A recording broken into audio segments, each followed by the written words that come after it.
all the work I've done and all the worry I've done. And then I'm there and I go, okay, now throw it all away. And I look into Jane Fonda's eyes, Amy Adams' eyes, Kaley Cuoco's eyes, Al Pacino's eyes, Matt Damon's voice on the phone. You gotta just get taken away. Those and many more great actors, they have great bullshit detectors. And when they're in that mode of just pure honesty and they're dropping all the nonsense, all the do you like me, all the this is cool or this would be fun or this would be silly or this would get a laugh, when they're dropping all that shit and you just follow them, oh, the places you'll go. Filmmaker Magazine presents Back to One with Peter Rinaldi. Chris Messina is an actor. He sat down with me in cyberspace to talk about the work.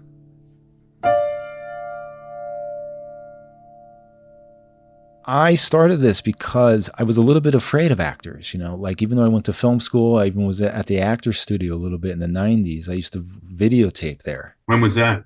This was like 95, 96. I just must have missed you because I came to the studio to You're kidding. Yeah.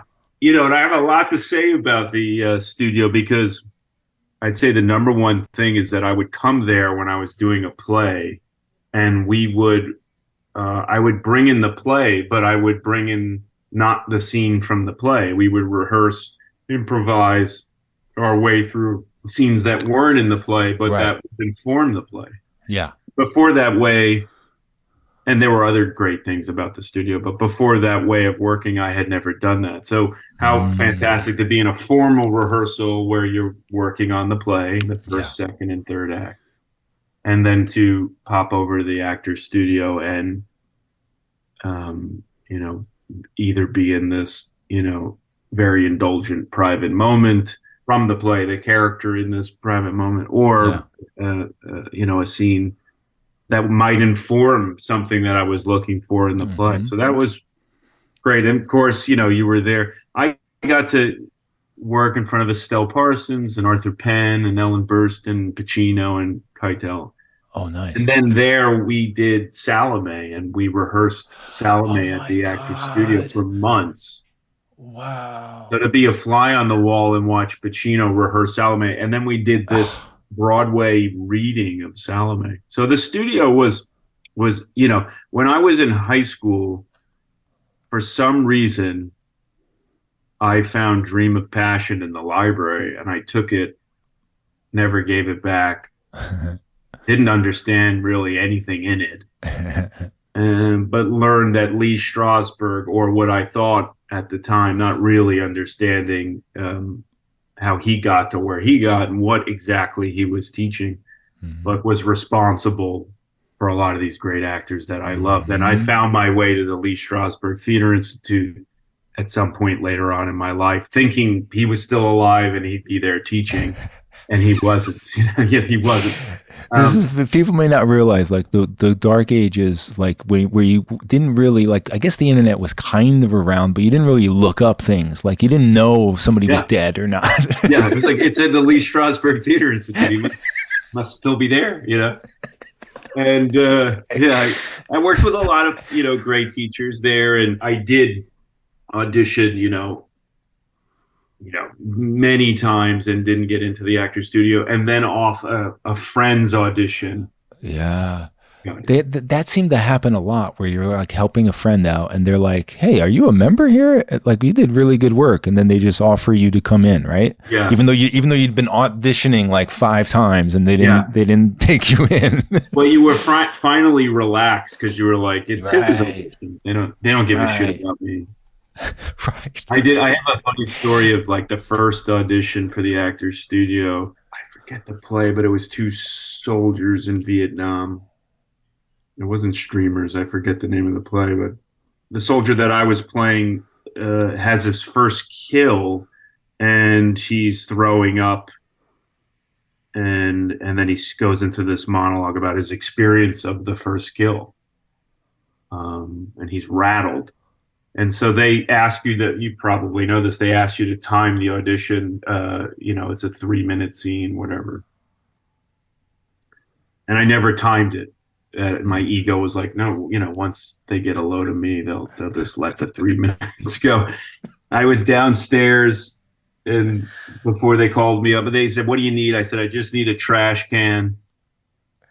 And I mean, they've probably seen this at the studio 5 million times. And there I was downstairs getting into the thing and whatever, and I had a T-shirt on, and I started fucking ripping at it, and another actor trying to be Brando. I came up the stairs, I got to the trash can, and I dry heaved for quite some time. I guess for maybe about 2 minutes and 50 something seconds.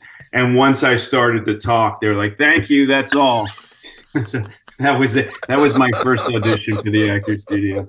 I then timed my auditions after. You learned. But how do you not? I mean, that must have been so demoralizing and embarrassing. How do you recover from something like that? I guess it's all pretty embarrassing, this thing we do. Yeah. So I guess it was just one more lesson in that, and a lesson of ego, like, who the fuck am I not to time they said it was 3 minutes, and they meant it. Yeah, I somehow recovered because I went back another 6 or 7 times and didn't get in. Did you know that this was going to be the style of kind of training that was going to work best for you? Do you know what I mean? At this point, did you know what Meisner was about then? Like, and that may not have been the best for you as opposed to this other approach. I didn't. Yeah, I didn't really know what it was. It was literally like my favorite actors went there. Yeah. So that's where it was. In fact, later on that I learned that, as you well know, Brando wasn't into Strasberg and was studying with Adler, and and I started to learn the differences. In fact, not until this new book, The Method, came out, which I found a lot from that, right? Yeah, that I was like, wow, there's so much I didn't know or understand. At that point, when I was at the Actors Studio, I was also at the Actors Center. So I was with Ron Van Loo and Earl Gister. I was with all these teachers that were at Yale and Juilliard and NYU, and they were completely different than the studio. So whatever it was, 2 days a week or 3 days a week, I was with them and really working on text and script analysis. And then, whenever I could pop over to the Actors Studio, I was in, private moments and these kind of crazy improvs of Glass Menagerie that if you were in the audience, you'd be like, this isn't Glass Menagerie. What is this? So the combo platter of that, for me, kind of helped me find a way of working. But no, when I was interested in The Method, it was only because of I loved James Dean as a kid, and then that Brando, Pacino, and De Niro, and Dustin Hoffman. So I was just kind of like, well, I like these guys, maybe I should go there. Yeah. But when The Method book came out, I was like, wow, I was really clueless to what I was chasing, but it was an instinct. Right. And that book also does a good job of kind of like laying out the differences between these teachers and the branches that started to happen, which I'd never fully understood until that book. Yeah, such a great book. If anyone out there listening doesn't have it, they should run and get it. Yeah. So doing things like a personal moment in the Actors Studio as preparation, or like building out things like this in this slow way, was this work actually helping you to prepare? Yeah, sometimes. Yeah. Like, I guess two things that I'm very into at the moment, and maybe throughout, but maybe I'm becoming, let's see, slightly more articulate about it, is and it was again talked about in that book, experiencing it, actually experiencing it. Yeah. Because when I can stand watching myself, a lot of times I see somebody that's not experiencing it, and it's painful to watch, or kind of talk about embarrassing. It's embarrassing because you see an actor, you know. So I'm Mm. very into trying to experiencing the whatever that moment may be, and not acting that moment. Like I said to you earlier on, I'm a fan, and I'm a fan. One of the great things about your show and why I'm a fan of your show is because I have the great luxury of going from set to set, and stealing from all these really wonderful people, whether they be actors or directors or writers or producers. And so I'm always trying different stuff, you know. I do have, I think at the end of the day, there's a kind of set thing that always kind of seems to happen in getting ready for something. A bunch of that probably has to do with anxiety, and also getting into a state, knowing that I need to get into a state of utter relaxation while I'm there. So doing all the stuff kind of to enter there. But I'm also very open to exploring different styles, methods, approaches. So as much as I got into Strasberg and the studio, I then got so into Stella and all her books, Yeah. and so into Meisner and all his books. Sometimes I do dream work with Kim Gillingham, Mm. I love to, journal and dream, Mhm. and sometimes it's, just having a conversation. I like to be able to explain it to people. If I can explain to you the role, who Mm. he is, what he wants, the Mhm. story, why I'm in the story. Sometimes I look at it from a director's point of view. How would I direct this? If I was Mm. directing you in this scene, Mhm. sometimes that's my approach. Or why was this scene written? Why was this character written into this movie or this Mhm. show? And what's it? What's my purpose? What do I serve for them in telling the story? I guess I do a little bit of all of it. Sometimes something else takes more of the lead, but I'm always like, if you email me in 2 days from now and say, "Did you read this book? You should read this book. You should meet this teacher. You should try this vocal coach." And I'll go because I'm a dork for the process. I don't want to shoot the movie. Yeah. I just want to prepare it and and play with it. I don't want to have to Yeah. actually go do it. Isn't it sad that you have to do it, right? Yeah, Because then it's done. but then it'll be over. Yeah. And then it's something that has to be seen, which you don't want to see, of course. Then you have to deal with like, yeah, yeah, you were it's good to see you up there, Good to see you up there. But wait, what you just said there is really interesting, and no one has ever really said this on the show, which is the idea of looking at something and thinking, how would I direct someone else doing this part that I'm about to do? And something about that feels really almost like that old thing that somebody said, if you're afraid to do something, do it like a person who isn't afraid to do it. Mm. The idea of like separating yourself and being like, how would I direct someone else doing this feels like it's like almost for a second takes the pressure off the idea of you doing it. Now it's Yeah. like turning it around, like, how would I make this easier for someone else to do? One time at the Actors Studio, Pacino was moderating. Oh, And as you've wow. seen many times, the audience was, the observers were, whatever I was working on. I think a lot of people were railing on me, going after what I did and didn't like what I did. And I Yeah. remember Al, he was listening out there and Yeah. looking at the audience. And Yeah. he turned around to me and he said, "It's always easier from out there, isn't it?" Oh, yes. Yeah. Yes. And there was something about that, and there's something about, I have directed, I do love working with actors, that I always do have a clearer understanding when I'm, whatever, putting my friend on tape of how they should do it. But often you step into it and, you can't execute it. So I think Yeah. maybe for me, because I'm a wannabe director, I can go, how would I direct, Peter in this? Do you now have a typical first step that you take? Do you feel like that first step is important, kind of foundationally, what you actually first dip your toe into in terms of wrapping your arms around this new character? I think it really starts simply with what do I want? And a lot of times in my career, because I'm not often the lead, I look for the arc. Where does this person start and where do they end up? Mm-hmm. Sometimes I work backwards and say, oh, they end up here. Mm-hmm. So what's the furthest place I could take them from there?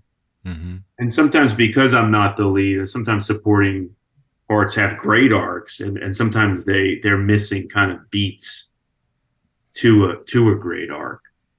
And sometimes it's a little bit of trying to find out how I can pull that out of from the page. What Mm-hmm. where is it missing those moments, and how can I serve that? But I think I usually kind of start there. What do I want?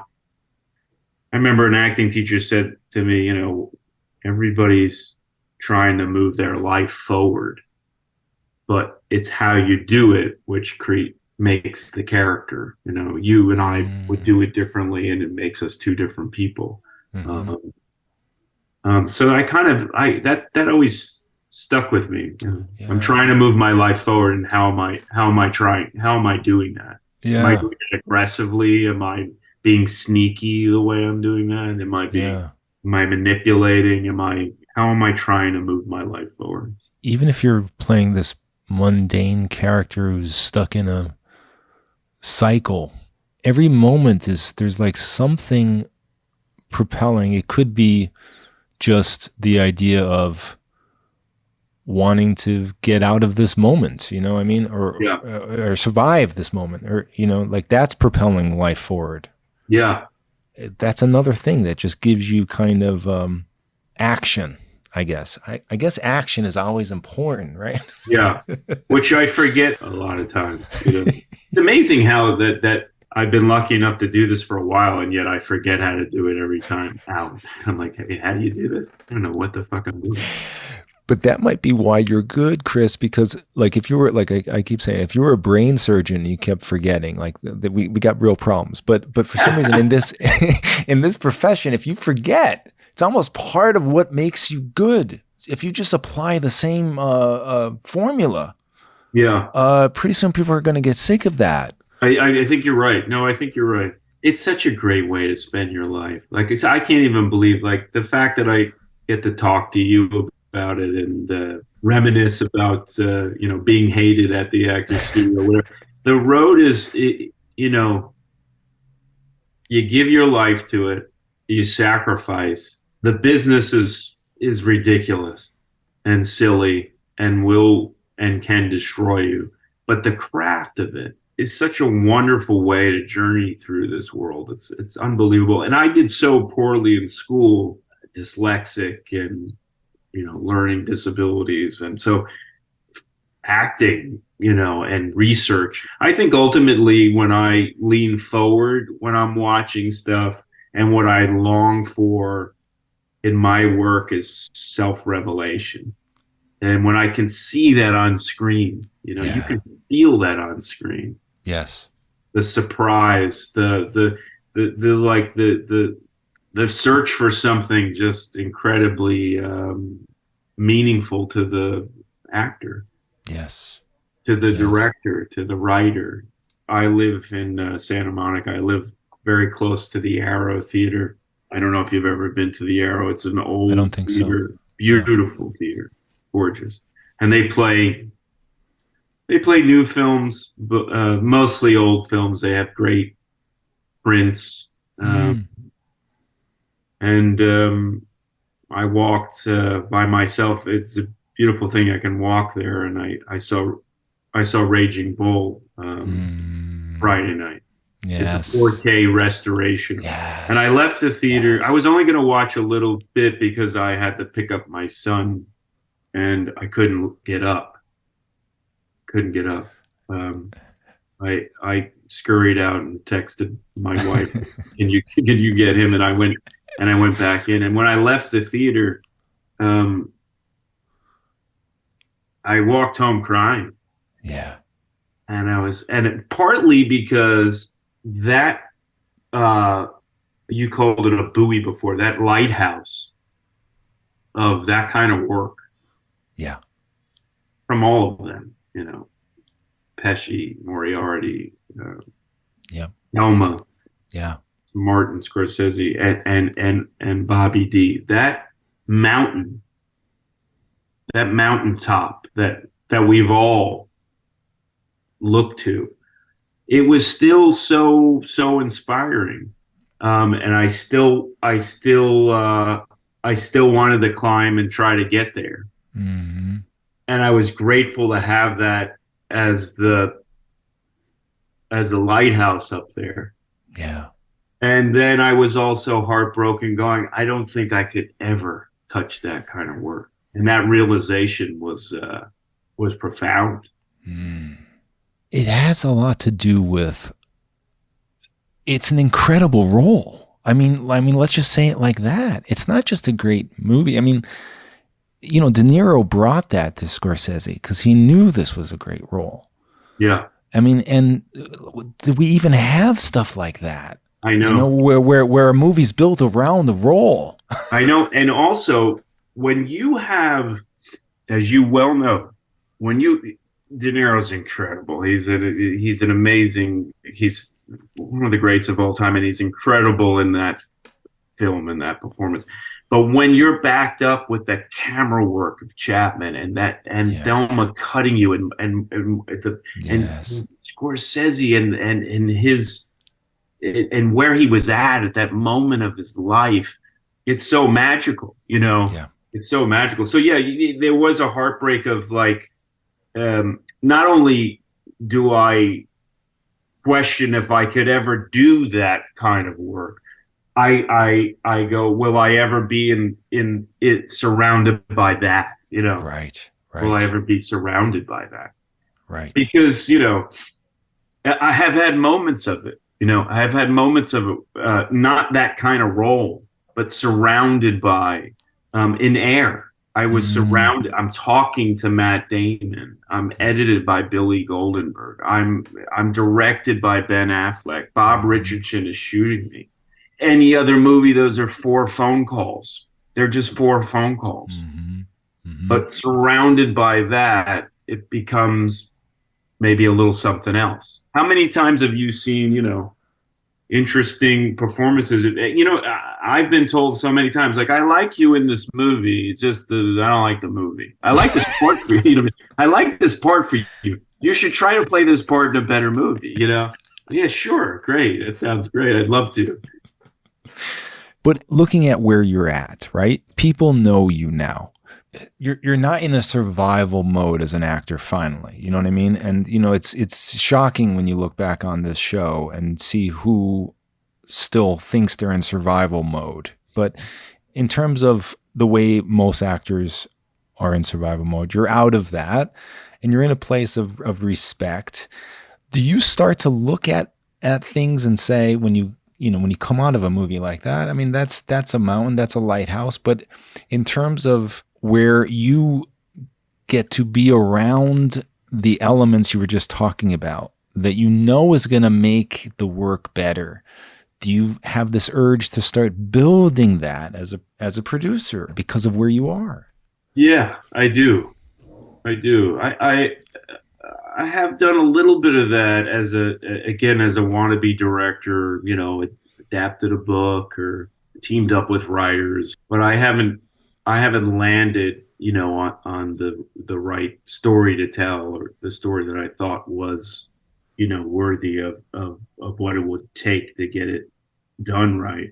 I hope we could sit down in the future and we could be like, you did it. You did do that thing. You brought that to the screen that you Yeah. took from the ground, and I really do hope to do that. And it's just finding the right one.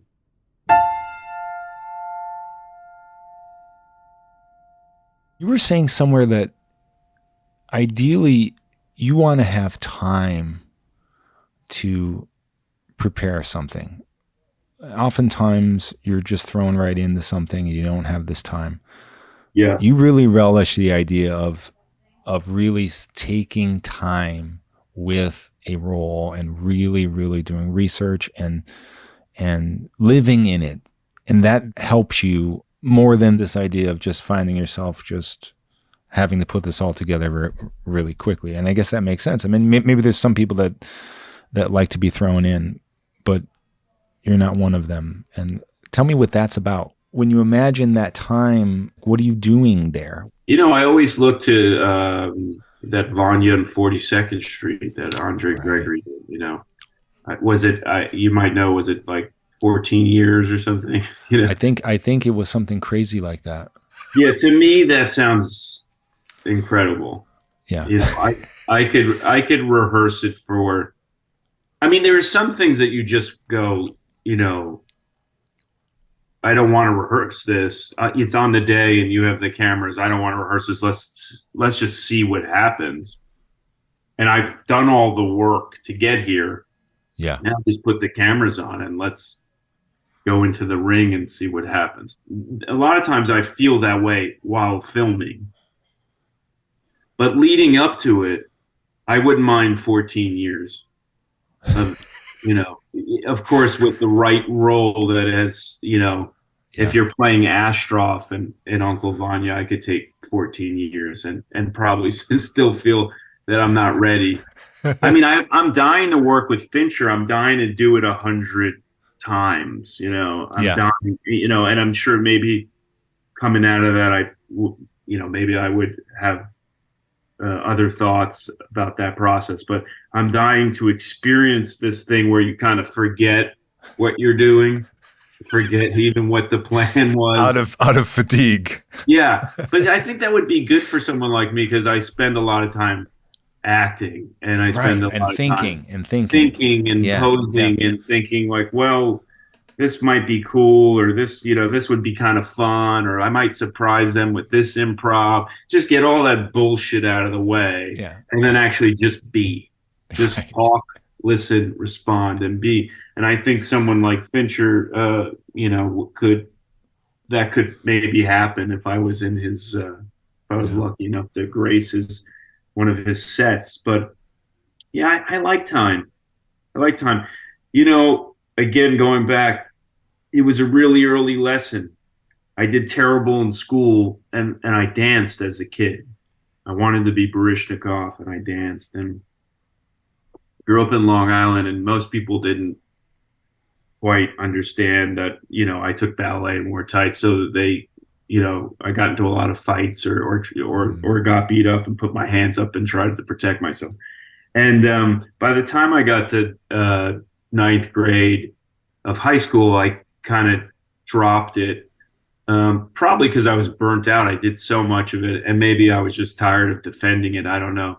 But there was a theater class, and I got way into it. It was this amazing teacher. We did improvs about sex, drugs, and rock and roll, and it was a beautiful class called Living Theater. But the school, Northport High School, also did musicals, and I didn't sing, and I never really had shown anybody that I had danced. And I guess the theater department had heard I danced or whatever, the musical theater department. And so they asked me to audition for Pippin, for the leading player. And I reluctantly did and got the part, could barely sing. And they kind of, whatever, changed the octaves for me. And but the only way through that was that I would go home every day after school, before rehearsals began, after rehearsals, weekends, with a friend of mine. And we would drill those scenes morning, noon, and night. We would drill those songs. We would drill those dances. And when I finally went to do it, and I'm sure it was horrible, but for whatever it was, so many teachers who had glazed over when they saw my face, or kind of, shut the door on me, had seen me Mm-hmm. for the very first time. Mm-hmm. And that forever changed the way in which I would work moving forward. Mm. And so I don't know any other way other than to prepare the fuck out of it. Mm-hmm. The worst feeling, and I've had this happen too, is when I have jumped in, I didn't have time to prepare. I'm in no, not that you want to be in control because you kind of do want to be out of control, but I had no kind of understanding of my purpose being there, you know? Mm-hmm. So the drive home is even harder. The drive home is hard even when you over prepare. Even after 14 years, I'd drive home and be like, I'm terrible. I'm the worst actor in the world. The drive home is the worst part for me.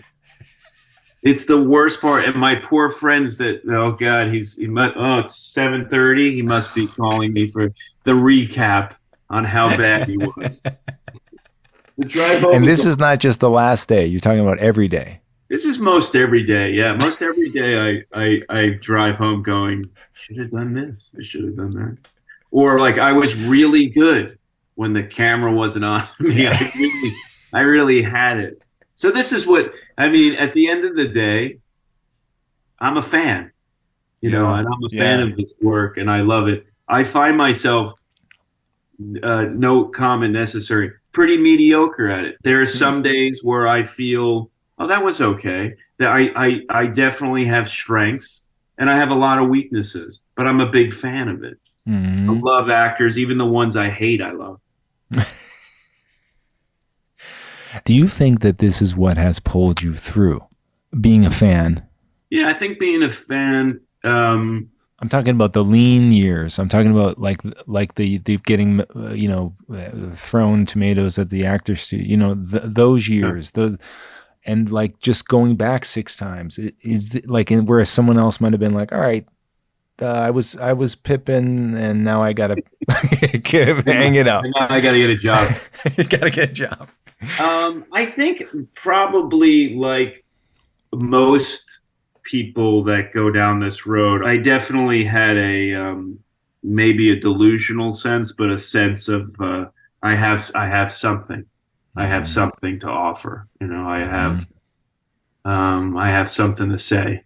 And then the juxtaposition of, you know, the other side of my brain going, well, you don't have shit, you know.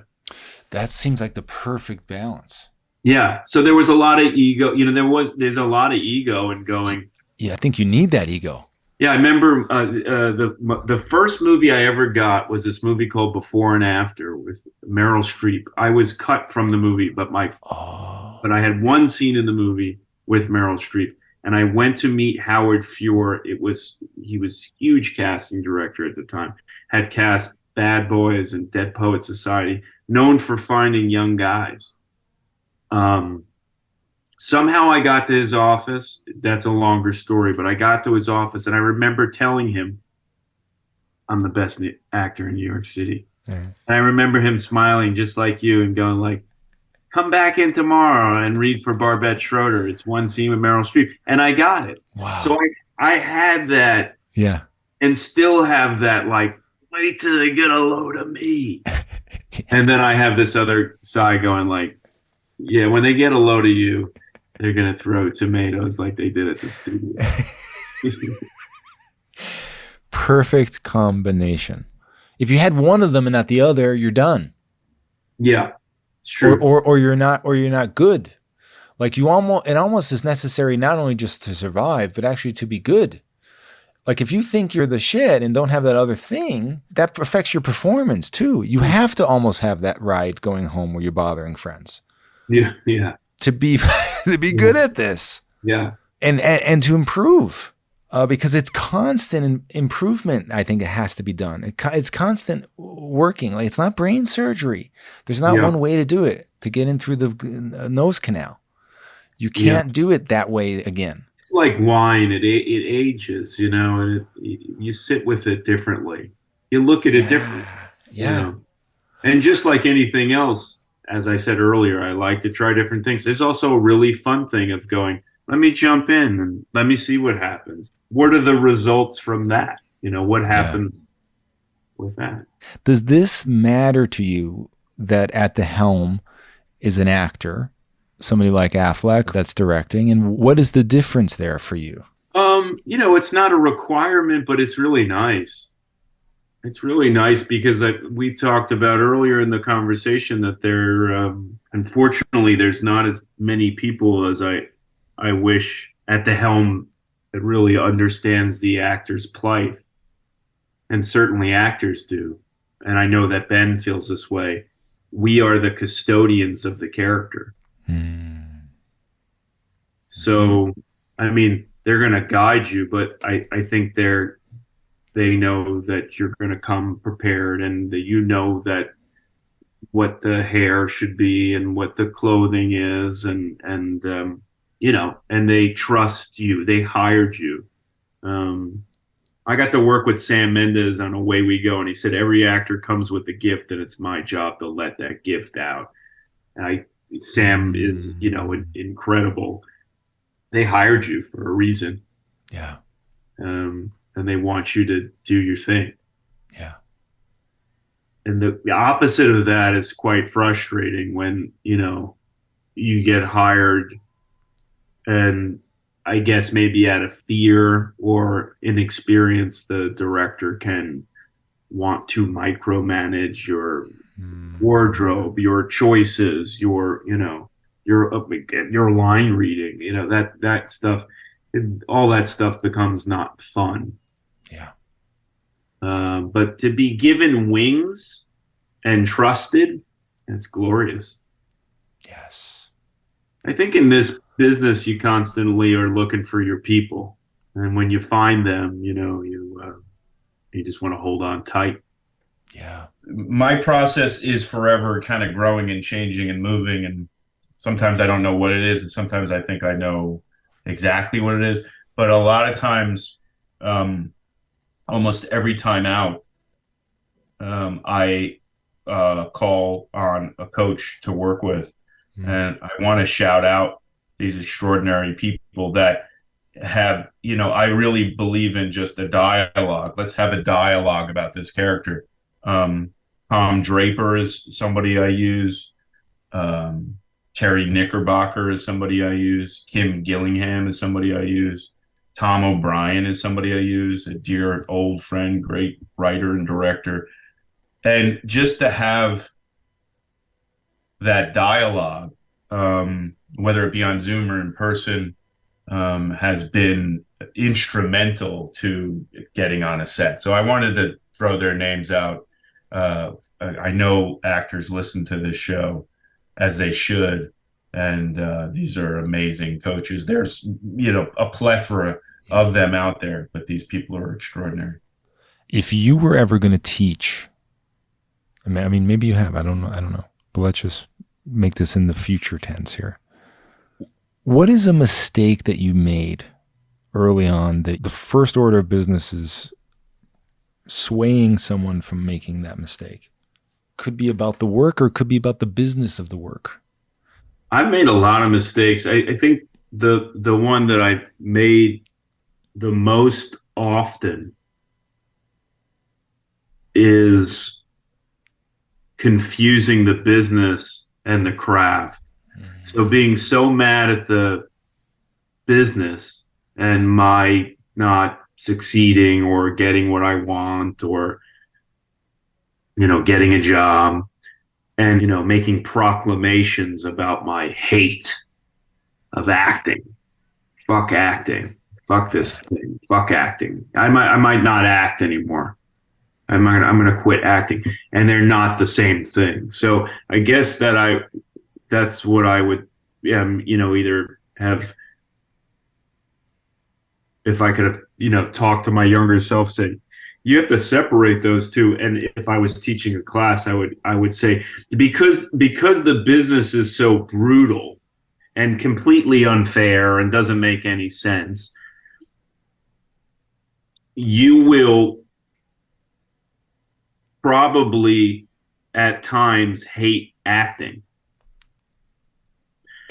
But you must separate the two and fully commit to the work, put your head down, stop looking around, and put your head down into the work, and remind yourself why you're there and how much you love it, because that will trump any of the bullshit. Yes. That will, knock away that broken heart because you didn't get the part, because they never called, because the show didn't get picked up, because the movie got bad reviews, because the play's closing. That will knock it away. Your love of the craft, your love of the game. But it's hard because they get you get so mixed up in the tornado of it all. So if you can separate the two, I think you'll have a more fruitful life and just a more rewarding path. And if you can't, you will drown.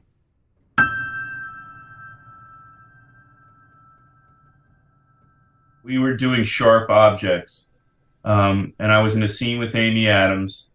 This had a profound effect on me. And Jean-Marc Vallée, who Yes. I loved, really grew to love. In the beginning, I don't think he really wanted me for the part as much as Amy did. And I found myself auditioning for him every day on set. Mm-hmm. And he would call cut. And we became really great friends. He recently passed. Mm-hmm. Beautiful, beautiful artist. But he would call cut, and Amy would notice. And this wasn't special to Jean-Marc Vallée. This is a habit of mine of wanting to be liked. That he would call cut, and I turn to him. Yeah, yeah. And sometimes I'd even say, "How you feeling? How's it going? Does it feel okay? Was it, what are you thinking?" Yeah. And I guess Amy had noticed that in me, and we had also become great friends. And she wrote on a napkin to me as we're still shooting the scene, and she slid it over at a bar, and it said, "Stop looking for his approval." And at first I was like, in my head, "Fuck you, are you giving me a note here, And I was embarrassed by it. And then it hit me that she was 1,000% right. Yeah. And I did the next take, and he called cut, and I started to be more present in the scene with her. I started to drop more into the character. And I when he called cut, I had to hold back from turning to him to look for daddy's approval. Right. And my work got better in the show, and he started liking my work more. Mm-hmm. And I started to do it more for me than for pleasing him. So I don't know, that somehow correlates to a lot of what we're talking about. Like, do all this fucking work, meet with all these coaches, prep and do your 14 years of prep and all that stuff I talked about, and then throw it away and say, I'm going to fail, I'm going to fall, I'm going to keep trying, and I'm going to do it for myself. And sometimes a little bit of fuck you is okay. Yes. And necessary. Yeah. You mentioned before, like, oftentimes you're coming in as a supporting character and you're trying to find the arc in this role. When you star in something like the series that we just watched here in this household, based on a true story, knowing you have to carry this series, you're the star of it. How does this change your approach? Is the thought process different because of it being a starring role? Yeah, I think it is. I think it's more luxurious in that you could really get in on the ground.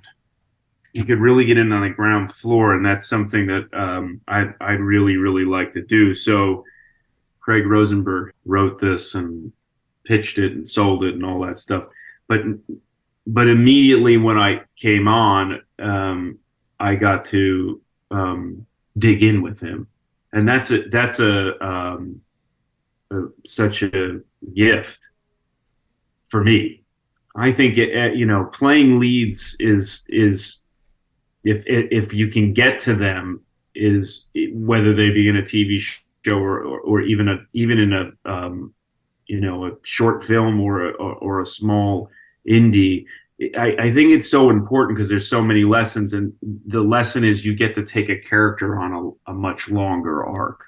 I guess that's the big difference. Is I was reading scripts and calling him on the phone and asking him questions or debating things or challenging him, and would do that throughout the entire process of shooting and editing. I would look at cuts and and again, all the way along the way, I don't expect everyone or Craig in this circumstance to listen to me, but just hear me about, can we try this? Have you tried that? What is this scene about? Or, what are we doing? What are we going for? Or, I didn't know much about tennis, and doing some of the tennis work and talking about the tennis sacrifice and his father, it is this, most of it doesn't end up on screen, but just conversations, again, could go 14 years before the first shot of Based on a True Story. So that's really fun. And if we're lucky enough to do more, they'll be, saddled with me, for better and for worse, and going like, where does it go now? How does it go now? What about this? I had this idea. Can we do? I actually think with television, it's better off, and this might not be, everybody's cup of tea, but having the actors come in and not just come in and say like, I can dance, I can juggle, I like to sing in this episode, but come in and say, this is what I felt from the inside of this piece. Yes. I'm going to report to you from the inside. Yes. You don't have to listen to me, but this is what was going on. So going forward, do you think we can move this way? I actually think if I was running a show, I would say, come in and read some. Let's read some. I get all 12 writers and be like, let's read some, Because wouldn't you think that they would value that? You would think that they would value that. That's what I would do. That's what I hope to do if we move forward. That's what I did. And Craig was nice enough to hear me out, let me do it. And, I'm sure I can get annoying or be a bit much, but it was all for the better of the show and to kind of realize my character. But again, I don't need to shoot Based on a True Story, although it was a blast shooting it, and I love the cast, and Kaley's amazing, and Tom's amazing, and I love all the actors were just so fun. But I could prepare it for forever, I guess another question is, can you do it for 14 years? Like, I remember asking Jean Smart, could you imagine like season 9 of Hacks, and I saw her face drop. Like this is what I'm talking about like survival versus like, there was a time when you're struggling, when like 9 seasons of a show, it was like, oh my God, I get to put my kids through college. I get to buy a house, but now like the idea of that, kind of preventing you from half the year of doing other things. Yeah. Over 9 years or something like that. How does that feel? I'm a traveling Wilbury. I want to go to the next town with the next cape, with the next mustache or beard, and put on a new play. Yeah. So no, season 14 doesn't sound appealing. Yeah. Of anything. Yeah. Another shot at this, because I feel like we were just getting going. And I feel like there's more to say, and I'd like to take this character further down the hole, darker, more lost, more loss of identity with him, and just the fact that I went to work in Los Angeles every day with a scene partner that I love so much, and I learned so much from. In Kaley, and we just laughed so much. So She's an incredible woman and extremely funny. Speaking of incredible scene partners, who is your favorite scene partner of all time? Don't answer yet. What I mean by this is not just because you're going to think of someone that you have to say. Yeah. That's not the one I want you to say. Okay. There was this magic that happened that you haven't had with anyone else. And you don't know what it was, but they brought it out of you. And who was that? I've worked with Frances McDormand, Al Pacino, and Amy Adams, and Jessica Chastain, and Glenn Close, and Lily Ray, Marin Ireland, Hamish Linklater, Scott Speedman, Brian Garrity. I mean, the list goes on. It's enormous. And I think this goes back to maybe the theme of today's conversation with being a fan, because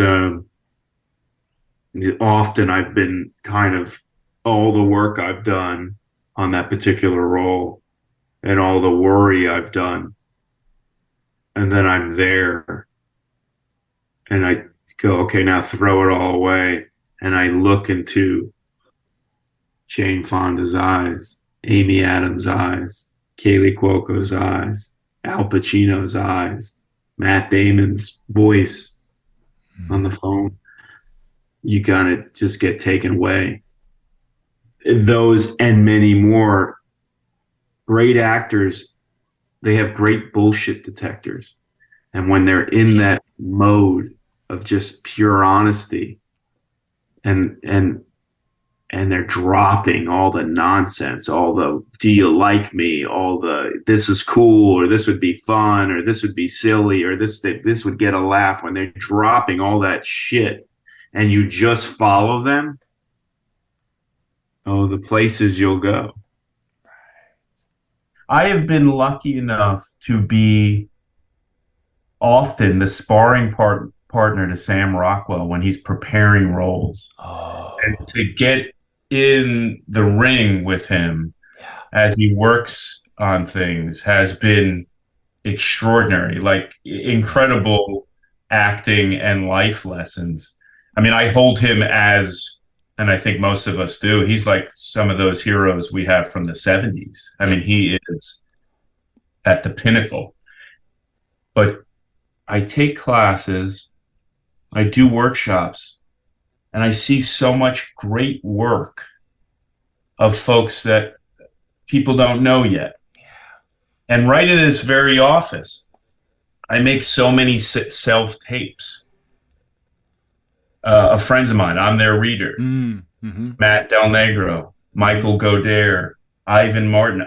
In this very room, I've put people on tape that have done extraordinary work. Some of them you know a little bit, others you don't, but doing extraordinary work and about to pop, about to pounce at the ready for the opportunity. So I guess it's all to say there are a lot of great actors. And of course, when you talk about Al Pacino, Meryl Streep, Glenn Close, Sam Rockwell, the audience goes, yeah, of course. But behind the scenes waiting are so many extraordinary actors that are doing incredible work and are haven't yet been seen. And they patiently and sometimes very impatiently await their turn. It makes me think of just the nature of this work. It's like if you know a great painter, they don't have to wait for someone to tell them you got the job. They're painting. A great writer is writing, and they may never get seen, but they got the books there that they wrote. And an actor has to wait and hope. Isn't that cripplingly depressing? It is, and yet it's why, and a lot of those people I named are a part of my, and I guess I would, hope that lots of people have this, is a community that, sometimes it's just a phone call. Sometimes it's just listening. And other times it's, hey, let's open up this play and let's work. Yeah. Let's read. It is crippling. It's crippling. And,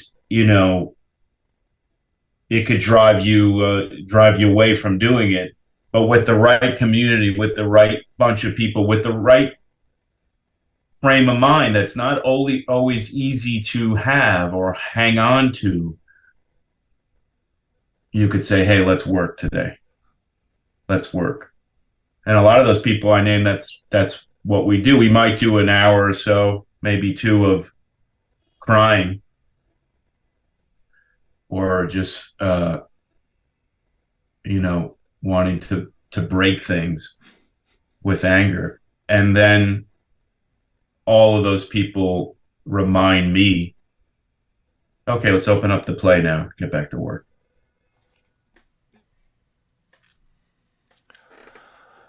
Chris Messina, it feels like there will never be enough time to talk to you. So you have to come back on the show. The door is always open for you. That's so sweet. I think I would love nothing more than to come back and talk more. I have nothing but respect for you, and I will continue to listen to your show and steal from all the great actors you're talking to. Back to One is a production of Filmmaker Magazine, which is a publication of The Gotham, formerly IFP. Listen to back episodes of this podcast at filmmakermagazine.com or wherever you get your podcasts. I'll never forget the studio once. Quickly, we did Waiting for Godot, me and my buddy, and I think it was Arthur Penn who was moderating. Uh-huh.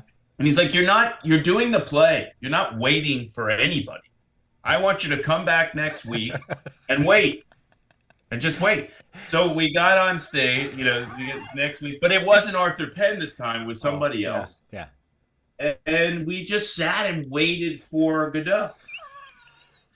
I mean, it was like 20 minutes, 25 minutes of just. That is amazing. And the moderator then said, "What are you guys doing?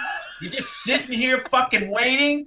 You're waiting for nothing. I mean, what's going on? Why are we watching this? And I was like, they told us to sit here and fucking wait. I was like, you got to make up your fucking mind.